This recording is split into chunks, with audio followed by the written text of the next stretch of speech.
you actually been new to try and shit that sub on Lino, so that's that notification bell. So when I drop that, who got today? Who? Maybe I should. Kyle?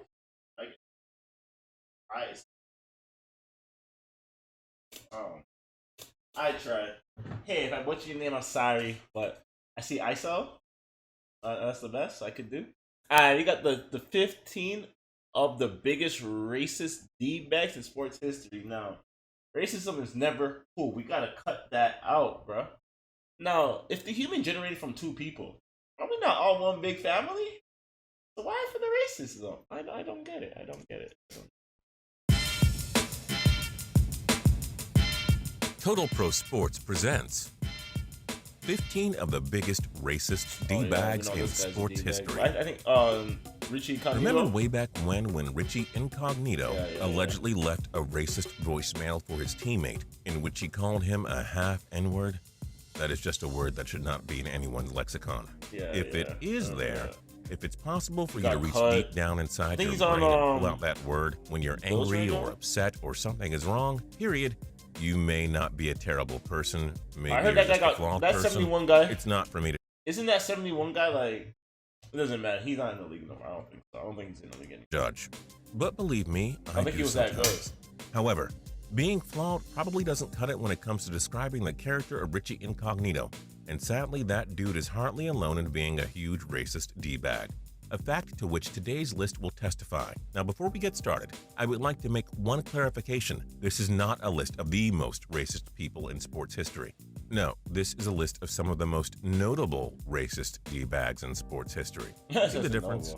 Number 15, Ty Voula Papacristo and Michael Morganelli. They got a tie! We kick off our list with two people who just don't understand what the whole Olympic spirit thing is all about. And we know this about them because they express their racially intolerant views on Twitter. Voula, of course, was the Greek track and field athlete who got kicked off of the Greek team for making a racist tweet about the number of Africans living in her country. Morganella, meanwhile, is the Swiss soccer player who got kicked off the team for tweeting that all South Koreans were mentally retarded. Nice work, guys. Maybe next time wait until the Olympics are over before being racist. Or stop being racist. Number 14, Rob Parker.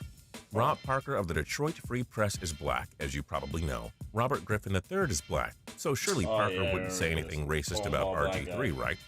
Well, I guess that depends on who you ask. In December of 2012, Parker went on ESPN's First Take and said this about Griffin. Is he a brother, or is he a cornball brother? He's not. And he's never been back on ESPN ever again. All those dumb Tom Brady takes, eh? But I don't get that. How's that racist? You know, I guess within the black community, I guess they try to say he's too whitewashed.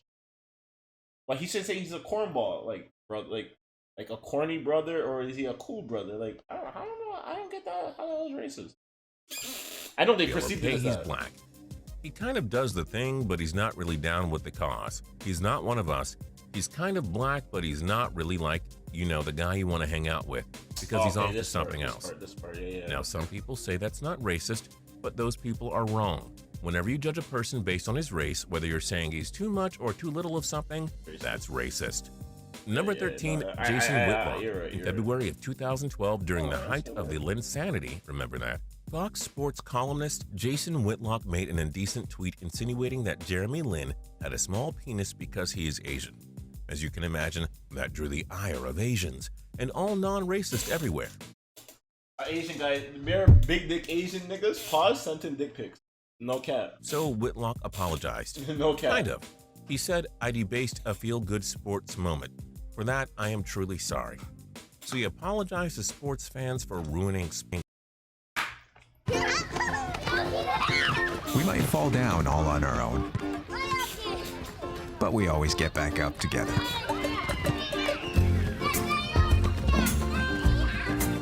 We all play for Canada.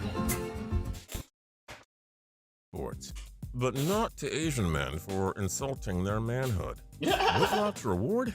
He got rehired by ESPN. Oh, shoot. Number 12, Dan Snyder. I suppose some might say that calling the owner of the Washington Redskins a racist D-bag is controversial, but I'm fine with that. Owning a football franchise whose nickname is a racial slur that an entire race of people find hurtful and then refusing to change that nickname because it's historic is controversial. Some people, of course, say that the call for the Redskins to change their name is just another example of the PC police going too far. Are you one of them? That's okay. I don't want to start a fight with you. I don't think you're a bad person. I just think you're wrong, just like you think I am wrong. And I hope you don't think I'm a bad person, at least not for this. When it comes to Snyder, however, there's a different level of accountability. He is in charge, and he has the power to correct wrongs. The fact that he doesn't is, to me, a disgrace. Number 11, Floyd Mayweather. Floyd Mayweather is a racist. Hey, Justin Bieber should be in this too, but he's not a thing. One less. Yup, here's what he had to say about Manny Pacquiao back in 2010. As soon as we come off vacation, we're going to cook that little yellow chump. We ain't worried about that, so they ain't worried about me fighting the midget. Once I kick the midget expletive, I don't want you all to jump on my D, so you all better get on the bandwagon now. Once I stop the midget, I'll make that mother expletive make me a sushi roll and cook me some rice.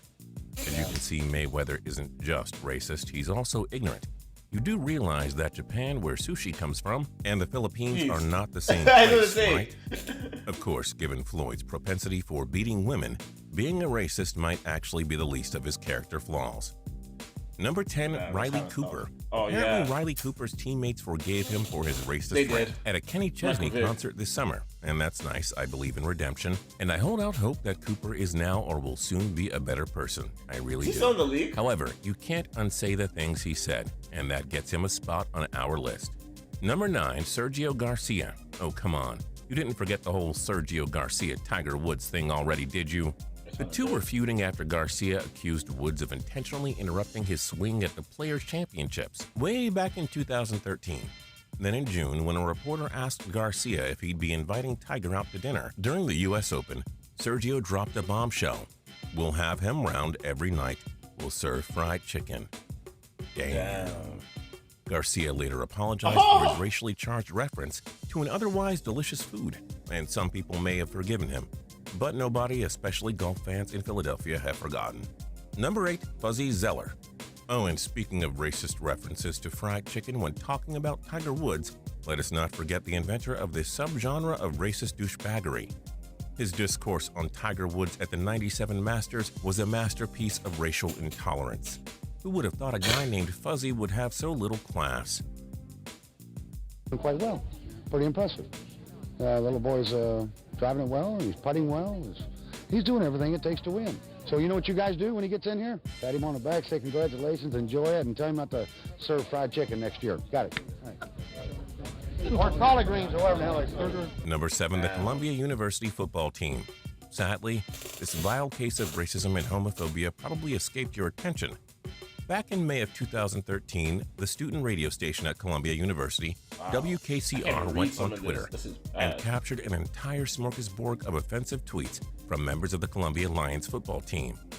Then they created an entire gallery of these images on Imager and alerted the world to its existence. Again, this is Columbia. These kids are supposed to be smart. Wow. I'm sure you'll be happy to know, however, that Columbia University offered sincere apologies and vowed to address this inexcusable behavior. The problem is that it happened in the first place. Number 6, Marge Schott. There are so many examples of the late former owner of the Cincinnati Reds being racist that it's kind of hard to choose just one as an example, so I'll choose several. There was the time she called Eric Davis and Dave Parker her $1 million N-words. Then there was the time a Reds employee overheard her say, "Sneaky goddamn Jews are all alike." And, you know, there was the time she said, Adolf Hitler wasn't that bad. That Marge Schott. She was a character, wasn't she? Number 5, Paolo Berlusconi. What? The younger brother of Italy's controversial former prime minister? This guy who looks like Al Pacino in The Devil's Advocate? That's shocking, said no one. Anyways, yes, Silvio's little brother, Paolo, is the vice president of AC Milan. And when the club purchased the contract of one, Mario Balotelli, he referred to the striker as the family's little N-word. Seriously. And then he defended himself, saying he meant it affectionately. Aw. Number 4. John Rocker. When he was playing with the Braves, Rocker offended just about every minority group plus the entire city of New York by going on a racist rant about kids with purple hair, gays, single mothers, and foreigners in a Sports Illustrated interview. Then a few years later with the Cleveland Indians, he showed he was still all class when he referred to one of his teammates as a fat monkey. That teammate was black. Number 3, Jimmy the Greek. Legendary sports commentator and Las Vegas bookmaker Jimmy the Greek Snyder spent 12 years talking football on a CBS Sunday morning show, The NFL Today. That sting ended abruptly, however, when Jimmy made the unwise decision to expound on his views as to why black athletes were superior to white athletes. He said, "The black is a better athlete to begin with because he's been bred to be that way." Foot Locker. Are you ready for the comeback? You know we the ones that ready for whatever. We gon' have to show them something. Because of his high thighs and big thighs that goes up into his back, and they can jump higher and run faster because of their bigger thighs, and he's bred to be the better athlete because this goes back all the way to the Civil War, when during the black slave trade, the slave owners would breed his big black to his big woman so that he could have a big black kid. No, really, kids. This guy actually said that on television. Number 2, Enos Slaughter and Ben Chapman.